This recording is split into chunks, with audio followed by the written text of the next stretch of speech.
Hey y'all, hey! Let's do a book review. So, today we are going to be discussing Before I Let Go by Miss Kennedy Ryan. Yes, as you can tell from my tabs, y'all, I ate this up. Oh, and what's taken so long, because I actually read this maybe a week or so ago, I had to sit with it. This book was so good. It was so open and honest and raw. Y'all. Let's get into the book review overall. Give me just a second. Okay, so being honest, I got a lot of mixed reviews when I was researching the book prior to reading. So I went into the book open minded, but I saw a lot of people saying they weren't a fan of the writing itself. And that's crazy because I've always been a fan of Kennedy Ryan, but this is probably her most raved about series. And I was like, okay, let's just go in and let's see how it is. I went in blind. I did not really review the synopsis or what was going on. I just knew it was a second chance romance. I wouldn't even call it a second chance romance, honestly, because there wasn't a lot of romance. This book was so, y'all, it was so good. This book was so real. It was relatable. There were so many different components within this book that were honest and true to real life. This book discusses Yasmin and Josiah navigating life post-divorce as co-parents, and it explores so many different topics within. My honest review on the rating scale out of 5 stars, I give it a 4.5. 4.5 out of 5 stars is my genuine and honest review. I only take away a little bit because it was labeled as a second chance romance, and this wasn't really a love story to me. There wasn't major romance going on. Romance played a background to the overall story itself, and that's my real rating. Now, let's get into analyzing the story and the characters a bit. Yasmin, her character, the one word I would use to describe her is strong. I admired her strength. To go through what they went through and that loss itself, she got so lost in her grief and she was so low to the point where she knew she could not handle it.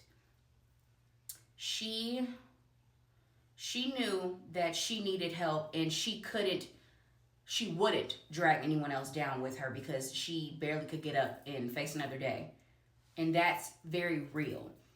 You see her go through her struggles with depression, loss, grief, and just navigating and trying to find the strength to be herself again for just her children, not even for anyone else. That's so honest and real to me, y'all.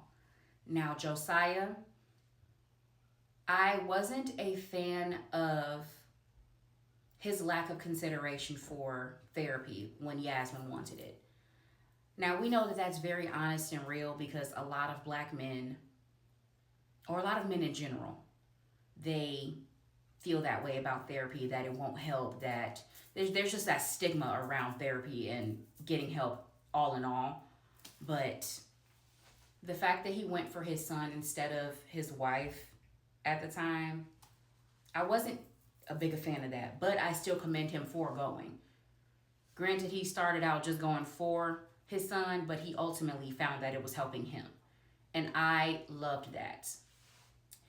He was a wonderful father also. Their co-parenting relationship, smooth sailing for the most part. And I liked that in this story.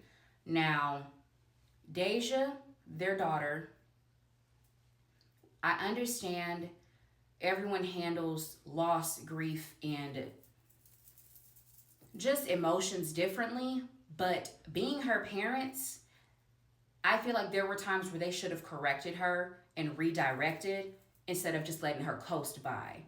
Like the fact of her skipping school, and I guess they did kind of punish her for that, but her slick remarks, she was ice skating across everything because they didn't nip it in the bud. Josiah may have been like, hey, watch your mouth a little bit, but no, she needed to be corrected because these are your parents at the end of the day. You can feel how you want to feel, but you still need to be respectful.